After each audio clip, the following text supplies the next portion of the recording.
Murder. Chalk outlines. DNA tests. Blood. Anonymous tip. Beheadings and disembowelments. Fingerprints. The yellow tape that they have on crime scenes. Witness statements. Stakeouts with my cop friend and we drink coffee. UV lights that they can see on 5 minutes. Yep, we are about to get a true crime podcast in about 5 minutes from Belle. Go. Today I'd like to talk about the real life Jack and Jill. Is that a thing? Yeah. Mm-hmm. They went up the hill. To fetch a pail of water. Yes. Jack fell down and broke his carrot crown, and Jill came tumbling after. Have you seen that comedian Andrew Dice Clay? No. You seen him? This is He's my ridiculous. 5 minutes. This is important though. So there's this guy. He's kind of one of those comedians who does that, and he's like, Jack and Jill went up the hill, and I can't finish his version of the joke, but yeah, actually this story went nowhere. I just You've realized. literally just taken up 50 seconds. No, of my I 5 thought it was minutes. important, and then I realized halfway through it's not important. Yep. Liam. All right. Well, no, it's not the OG because we're talking about the 60s here. So let's go back to 1964 in Chicago. There was a lovely mum named Dora who'd just given birth to her first son, and she named him Paul. And Paul was... Okay, you're both not listening and you're both on your computers Paul, again. I am. Paul, daughter. Okay. Dora thank gave you, birth. Thank you. You're both on your computers. Don't look it up, Liam. I'm not looking it up. Good. So Paul was born, beautiful little baby, literally only a mere few days old. And a nurse came in to Dora's room, said, look, we need to take Paul for some checkups. And she took him and never came back. Whoa. Yeah. So Heavy. poor Dora actually obviously was absolutely distraught. Her whole family were distraught and they could not find Paul no matter what they did. This woman did not work at the hospital, obviously. We're talking the 60s. There's no cameras or anything like that. People just came out saying, yeah, there was a woman and she was walking around and, yeah, we saw her with a baby. She was dressed in a nurse's uniform. So everyone just thought she was there. She was aged in her 30s to 40s, apparently. 2 years went by, still hadn't found Paul. Dora's obviously distraught. She gets a call from the police and they say, we've found Paul.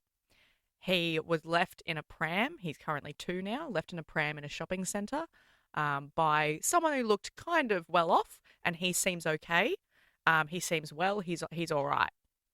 She went to the police station straight away. She said, yeah, that's my Paul. She How took would him she home. know? She just knew. Now, this is before the Like, days when of they DNA. say that though, I'm like, do you know what I mean? How do you know? So You this is probably just before- want it to be a baby, but you don't actually know. Well, yeah. So she said just instantly she felt the connection. She knew it was him. She recognised him. But yeah, so she I took don't know him much about home. babies. To be fair, though, like my son Freddie, looking at him now, newborn photos compared to when he's 2, you can see similarities. So Yeah. if Paul is Paul, you might see some features. Yeah. And the way they did it back then was, did you know that your ears are like a fingerprint? Everyone's ears are Really? unique. Yeah. So they'd use people's ears and go, okay, well, if we look at the newborn photo of him and he was had his head on the side, you can see his ear, and they were saying, yep, it's same ridges, everything like that. So she took him home. She had another child after. So he then had a brother, and they grew up and basically just lived kind of semi-happily ever after. Thing is, Paul kind of always felt like he didn't really belong and didn't really know where he came from. He then actually found some newspaper articles when he was 10 years old in the house about him going missing. She said, don't worry about it. We found you. We love you. Don't worry about it anymore. He grew up. He got to about age 40. He had his own kids. And then it got the better of him and he just started being a bit more curious about, well, hang on, what actually happened? I've never really felt right. This is now fast forward to the 2000s and we're starting to get into ancestry and all of that DNA tracing.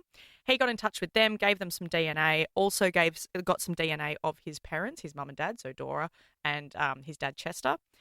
Sent that off. They came back and said, yeah, you're not Paul. Yeah. Your name is actually Jack. And he was like, okay, well, who am I?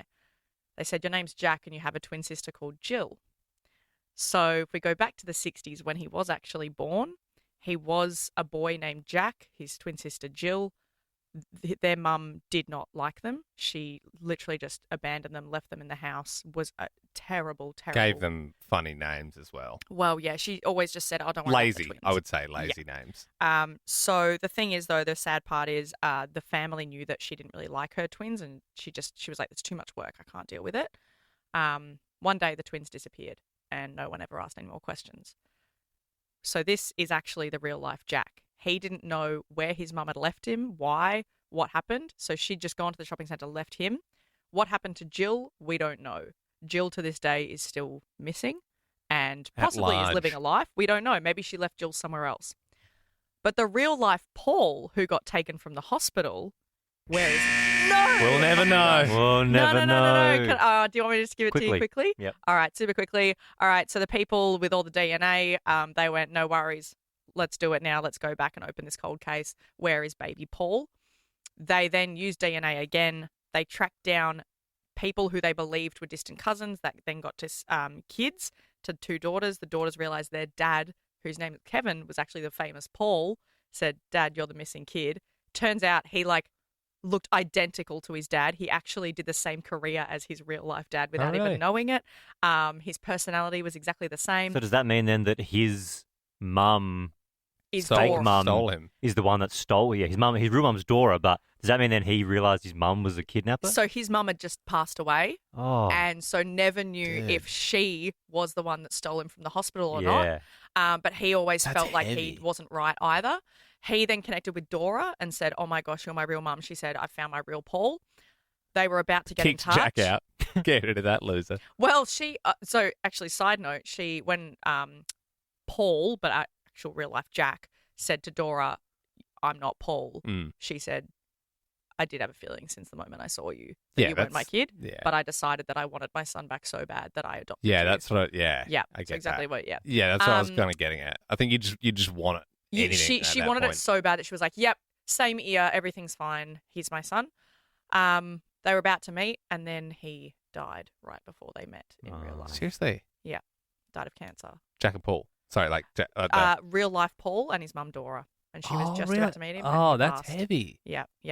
So very sad, but also all these people. Great were story though. intertwined. To be fair, I like that. Yeah, especially because it's like sometimes it's just about most of the time it's about people getting murdered. No one died here apart from.